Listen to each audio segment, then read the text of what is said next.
नमस्कार, आवाज समाचार में आप सभी का स्वागत है। मैं हूं सीमा। खबरों की शुरुआत करते हूं। सबसे पहले नजर डाल लेते हैं हेडलाइंस पर। 23 महीने बाद आजम खान की रिहाई, अखिलेश बोले पार्टी के लिए खुशी की बात। पंचतत्व में विलीन हुए जुबिन गर्ग, रोती बिलखती रही पत्नी, नम आंखों से दी विदाई। कोलकाता डूबा, बारिश बाढ़ से हाहाकार, 9 की मौत। भोपाल में गरबा पंडाल को लेकर सियासी घमासान, बिना आईडी के एंट्री नहीं। और गाजा युद्ध पर ट्रंप की बड़ी चाल, मुस्लिम देशों संग करेंगे गुप्त मीटिंग। और अब खबरें विस्तार से। समाजवादी पार्टी के कद्दावर नेता और पूर्व मंत्री आजम खान को 23 महीने बाद जेल से रिहाई मिल गई है। मंगलवार दोपहर 12:15 पर वो सीतापुर जेल से बाहर आए।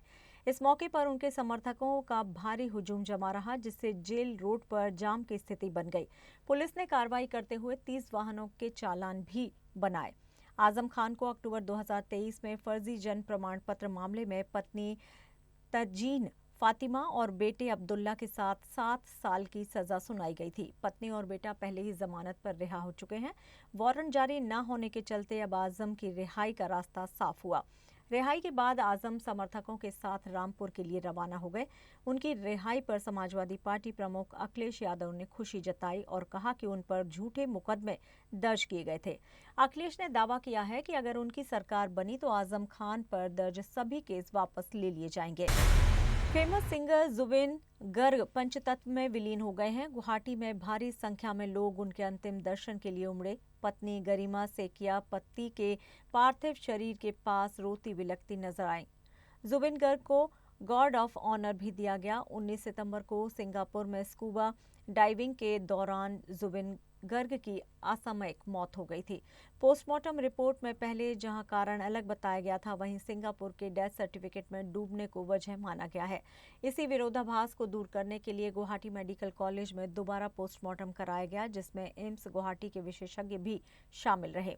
जुबिन गर्ग के अंतिम संस्कार में मुख्यमंत्री हेमंत बिस्वा शर्मा, केंद्रीय मंत्री किरण रिजिजू, गायक पापोन और संगीतकार जुबिली बरुआ समेत कई हस्तियां मौजूद रहीं। मुख्यमंत्री ने जुबिन को असम का सांस्कृतिक धरोहर बताया। फैंस और परिवार ने नम आंखों से अपने प्रिय गायक को विदाई दी। जुबिन की पत्नी गरिमा और उनका पालतू कुत्ता भी अंतिम संस्कार के दौरान अपने प्रिय साथी को अलविदा कह गया। जुबिन गर्ग के जाने से असम और पूरे देश का संगीत जगत शोक में डूबा है। कोलकाता और आसपास के इलाकों में पिछले 24 घंटे से लगातार हो रही मूसलाधार बारिश ने शहर को पूरी तरह से डुबो दिया है। कई मुख्य सड़कें 3 फीट तक पानी में डूब गई हैं। घरों और गाड़ियों में पानी भर गया है और करंट के कारण अब तक 8 लोगों की मौत हो चुकी है और मौत का आंकड़ा 9 तक पहुंच चुका है। यातायात व्यवस्था पूरी तरह से चरमरा गई है। मेट्रो और रेलवे ट्रैक पर पानी भरने से कई ट्रेनें रद्द हो गई हैं। कोलकाता एयरपोर्ट पर भी हालात बुरे हैं। टर्मेक और रनवे पर पानी भरने से 30 फ्लाइट्स रद्द हो गई हैं और 42 लेट हो गई हैं। एयरलाइन कंपनियों ने यात्रियों को अतिरिक्त समय लेने की सलाह दी है। दुर्गा पूजा के लिए तैयार किए गए पंडाल भी इस बारिश की मार झेल रहे हैं। कई पंडाल डूब गए हैं और कई खराब हो गए हैं। इस कारण बंगाल सरकार ने पूरे राज्य में स्कूल और कॉलेजों में तय समय से पहले ही छुट्टियां घोषित कर दी हैं। मुख्यमंत्री ममता बनर्जी ने कहा है कि उन्होंने जीवन में ऐसी बारिश कभी नहीं देखी। उन्होंने प्रभावित इलाकों में राहत कार्यों की निगरानी खुद करने का फैसला किया है और आज के सभी पंडाल उद्घाटन कार्यक्रम स्थगित कर दिए गए हैं। जिन जिलों में बारिश नहीं हुई, वहां के कार्यक्रम वर्चुअल माध्यम से आयोजित किए जाएंगे। बंगाल की मंत्री शशि पांजा ने भाजपा पर निशाना साधते हुए कहा है कि राज्य सरकार इस स्थिति से निपट रही है, लेकिन विपक्ष केवल सोशल मीडिया पर आलोचना ही कर रहा है। कोलकाता में बारिश ने मानो पूरे शहर को ठहरा सा दिया है।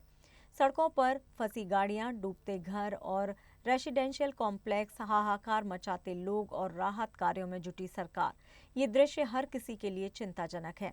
इस बीच मुख्यमंत्री ममता बनर्जी की नजर हर प्रभावित इलाके पर है और राहत कार्यों का दायरा बढ़ाया जा रहा है। यह है कोलकाता का नजारा, जहां प्रकृति की क्रूरता ने शहर को बेहाल कर दिया है। मध्य प्रदेश के भोपाल से बड़ी खबर, जहां गरबा को लेकर प्रशासन और राजनीतिक दल आमने सामने आ गए हैं। राजधानी के गरबा पंडालों में प्रवेश पर केवल पहचान पत्र के जरिए ही अब जाना संभव होगा। जिला प्रशासन ने निर्देश दिए हैं कि हर पंडाल में सीसीटीवी कैमरे लगाना अनिवार्य होगा। साथ ही अग्नि सुरक्षा और प्राथमिक चिकित्सा की व्यवस्था भी सुनिश्चित करनी होगी। इसके अलावा नवरात्रि की शुरुआत के साथ अवधपुरी इलाके में श्री कृष्ण सेवा समिति के पंडाल के बाहर विवादित पोस्टर लगाए गए हैं, जिनमें लिखा गया है कि जिहादियों का आना सख्त मना है, पकड़े जाने पर घर वापसी कराई जाएगी। इस पर राजनीतिक प्रतिक्रियाएं भी तेज हैं। बीजेपी ने इसे धर्म संरक्षण का मामला बताया, वहीं कांग्रेस ने इसे त्योहारों में अनावश्यक तनाव फैलाने वाला करार दिया। मामले ने सार्वजनिक बहस को भी जन्म दिया है। कुछ नेताओं ने अपील की है कि सभी समुदाय बिना डर के पूजा में शामिल हों, जबकि कुछ का कहना है कि धार्मिक आयोजन में पहचान पत्र और सुरक्षा व्यवस्था जरूरी है।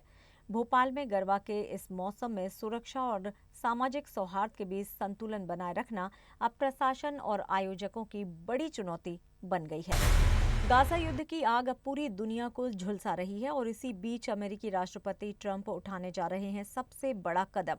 मंगलवार को न्यूयॉर्क में ट्रंप 8 मुस्लिम देशों के नेताओं से करेंगे गुप्त बैठक। इसमें शामिल होंगे सऊदी अरब, यूएई, कतर, मिस्र, जॉर्डन, तुर्की, इंडोनेशिया और पाकिस्तान। सूत्रों के मुताबिक इस बैठक में ट्रंप रखने वाले हैं अब तक का सबसे ठोस शांति प्रस्ताव। योजना के मुताबिक इजरायल को गाजा से सेना हटानी होगी और अरब मुस्लिम देशों को वहां भेजनी होगी शांति सेना। साथ ही गाजा के पुनर्निर्माण और वित्तीय सहयोग की जिम्मेदारी भी इन्हीं देशों पर होगी। यूरोप के कई बड़े देशों फ्रांस, बेल्जियम, माल्टा और लग्जमबर्ग ने अब फिलिस्तीन को मान्यता दे दी है। इसमें अमेरिका का दबाव और बढ़ गया है, लेकिन सबसे बड़ी मुश्किल इजरायल के लिए। प्रधानमंत्री नेतन्याहू पहले ही मान चुके हैं कि इस प्रस्ताव में ऐसे हिस्से हैं जो उनकी सरकार को कड़वी दवा की तरह लगेंगे, खासकर गाजा में फिलिस्तीनी प्राधिकरण की भूमिका। यानी गाजा की जंग थमने के लिए ट्रंप तैयार हैं बड़ी चाल चलने को, और अब दुनिया की नजरें टिक गई हैं इस बहुपक्षीय बैठक पर। क्या इजरायल को निगलनी पड़ेगी ये कड़वी गोली? कर्नाटक के मुख्यमंत्री सिद्धरामैया ने विप्रो के संस्थापक अध्यक्ष अजीम प्रेमजी को एक पत्र लिखकर बेंगलुरु के आउटर रिंग रोड, खासकर एल्व्यूलर जंक्शन के पास ट्रैफिक जाम की समस्या को कम करने के लिए सहयोग की गुहार लगाई है। उन्होंने सुझाव दिया है कि विप्रो कैंपस के रास्ते से सीमित वाहनों को आने जाने की अनुमति दी जाए ताकि सड़कों पर भीड़ कम हो सके। सिद्धरामैया ने कहा है कि सुबह और शाम के वक्त व्यस्त समय में ओआरआर पर भारी ट्रैफिक जाम होता है, जिससे लोगों की आवाजाही, काम की प्रोडक्टिविटी और शहर की जीवन गुणवत्ता प्रभावित हो रही है। शुरुआती जांच में पता चला है कि इस कदम से ट्रैफिक जाम लगभग 30% तक कम हो सकता है। 1 अक्टूबर से ट्रैफिक की समस्या और बढ़ने की संभावना जताई जा रही है, क्योंकि कई कंपनियों ने वर्क फ्रॉम होम की नीति को खत्म कर दिया है और अब कर्मचारियों को पूरी तरह से ऑफिस आना होगा। इससे ओआरआर पर वाहनों की संख्या बढ़ने की आशंका है। मुख्यमंत्री ने विप्रो से जल्द इस मुद्दे पर सरकारी अधिकारियों के साथ चर्चा कर समाधान निकालने का अनुरोध किया है। कर्मचारियों में सफर की लंबाई और ट्रैफिक जाम को लेकर चिंता बढ़ गई है। खबरों में यहाँ लेंगे एक छोटा सा ब्रेक। आप बने रहिए आवाज समाचार के साथ।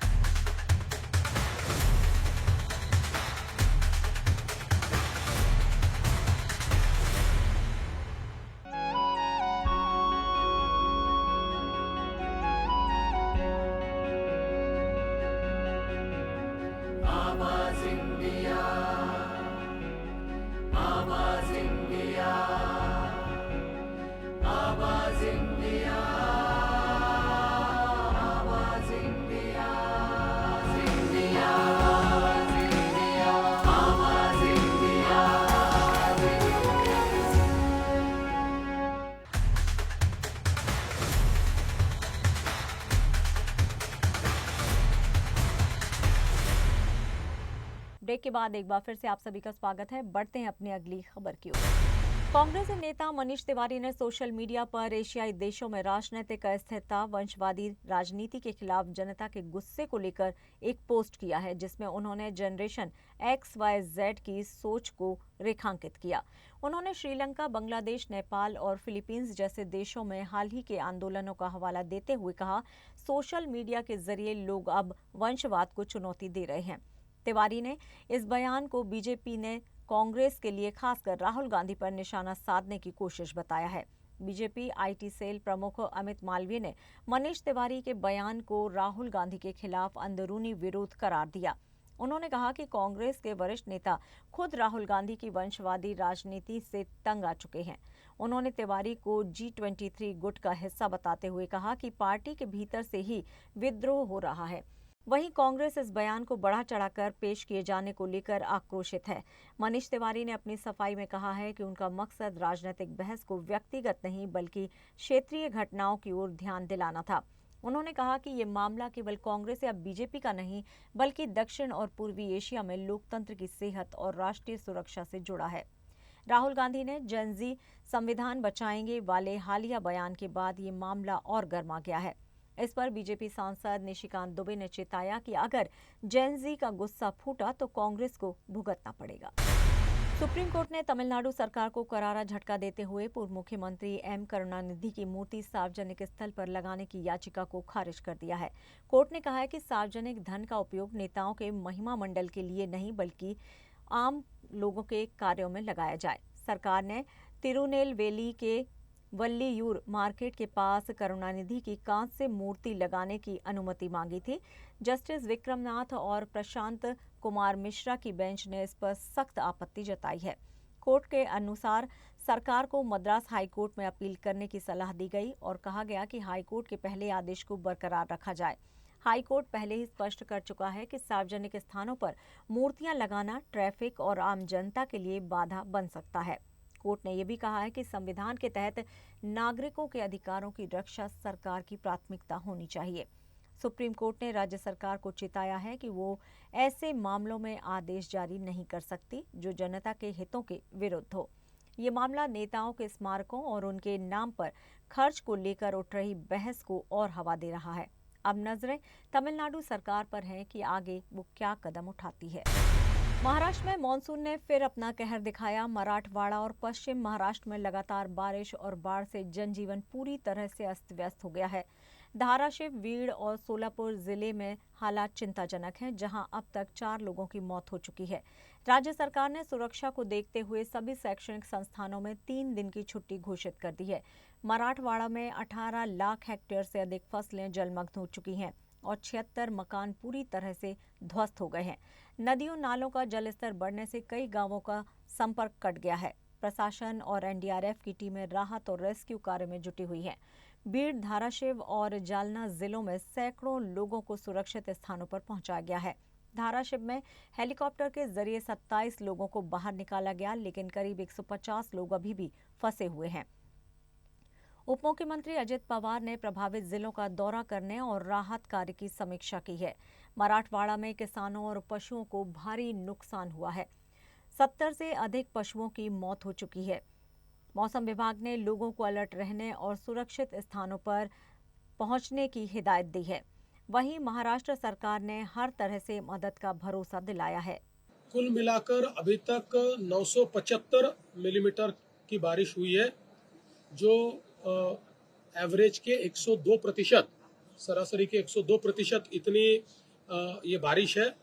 विशेष रूप से धाराशिव, अहिल्यानगर, जलगांव, सोलापुर, बीड़, परभणी, इसमें पिछले कुछ दिनों में बहुत ज्यादा बारिश हुई है। धाराशिव में एनडीआरएफ की मदद से हेलीकॉप्टर से लोगों को बाहर निकाला गया है। कई लोगों को अलग अलग जगह पर उनके लिए रहने की व्यवस्था, खाने की व्यवस्था ही सरकार की ओर से की गई है। करीब एनडीआरएफ और एसडीआरएफ के 17 डिवीजन इसके रेस्क्यू ऑपरेशन में काम कर रहे हैं। इसके साथ साथ हमने ये तय किया है कि किसानों को तुरंत मुआवजा भी दिया जाए। उस दृष्टि से लगातार जो हम लोग रिपोर्ट आते हैं, उस रिपोर्ट के ऊपर हम लोग उनके लिए जो हमारे स्टैंडिंग ऑर्डर्स है उसके अनुसार पैसा रिलीज कर रहे हैं। अभी तक राज्य सरकार ने 2215 करोड़ रुपए के जीआर निकाले, ऑर्डर्स निकाले, जिससे 31,64,000 किसानों को फायदा होगा। इनमें से 1829 करोड़ रुपए वितरित भी किया गया है। बचा हुआ भी 1-2 दिन में वितरित करेंगे। अगले 10 दिनों में किसानों के खातों में ये पैसा जाएगा। साथ साथ ये काम रुका नहीं है। जहां पर अभी भी बारिश हो रही है, वहां के रिपोर्ट्स तैयार करना ये चल रहा है, तो साइमल्टेनियस काम चल रहा है। ये काम कहीं पर भी रुका नहीं है। अगर एक तालुका का भी रिपोर्ट आता है तो उस एक तालुके को भी हम लोग मदद दे रहे हैं। अलीगढ़ के थाना अकराबाद क्षेत्र के नेशनल हाईवे पर गोपी गांव के पास एक भयानक सड़क हादसा हुआ, जिसमें कार और टैंकर गाड़ी के आमने सामने की टक्कर के बाद दोनों ही वाहनों में आग लग गई। ये दुर्घटना में वाहन सवार 4 लोगों की दर्दनाक मौत हो गई है। आग लगने की सूचना मिलते ही पुलिस और फायर ब्रिगेड की टीम मौके पर पहुंची और आग बुझाई, लेकिन तब तक भारी नुकसान हो चुका था। मृतकों की पहचान नहीं हो सकी है। पुलिस मामले की जांच में जुट गई है। घटनास्थल पर मौजूद सत्यवान सिंह ने अपनी जान जोखिम में डालकर कार की खिड़की से लटक रहे एक व्यक्ति को बचाया, लेकिन कार में सवार एक महिला, बच्चा और टैंकर में सवार एक व्यक्ति की मौत हो गई है। दोनों वाहन पूरी तरह से क्षतिग्रस्त हो गए हैं। घायल एक व्यक्ति को अस्पताल में भर्ती कराया गया है। पुलिस मृतकों की पहचान के लिए वाहन के नंबर प्लेट और टोल प्लाजा की मदद ले रही है, ताकि परिवारों को सूचना दी जा सके और मामले की गहराई से जांच हो सके। दिल्ली के रामलीला मैदान में मंचित होने वाली लव कुश रामलीला समिति को भारी विरोध के बाद अभिनेत्री पूनम पांडे को महाबली रावण की पत्नी मंदोदरी का रोल देने का फैसला वापस लेना पड़ा। आपको बता दें कि विश्व हिंदू परिषद, भाजपा, संतों और कई रामलीला समितियों ने इस चयन का कड़ा विरोध किया था, जिससे समिति की साख प्रभावित हुई। विवाद बढ़ने पर समिति ने घोषणा करने की तैयारी की है कि पूनम पांडे को इस भूमिका से हटा दिया गया है। इस विवाद ने लव कुश रामलीला को अनचाहे सुर्खियों में ला दिया। कमेटी अध्यक्ष अर्जुन कुमार ने शुरू में पूनम के चयन का समर्थन किया था, लेकिन विश्व हिंदू परिषद और संतों के विरोध के कारण समिति ने इस फैसले पर फिर से विचार किया। रामलीला के प्रति श्रद्धा और सम्मान बनाए रखने के लिए कदम उठाया गया है, ताकि धार्मिक भावनाएं आहत न हो और कार्यक्रम शांतिपूर्ण रूप से संपन्न हो सके। और फिलहाल आवाज समाचार में इतना ही, लेकिन आप देखते रहिए आवाज इंडिया। नमस्कार।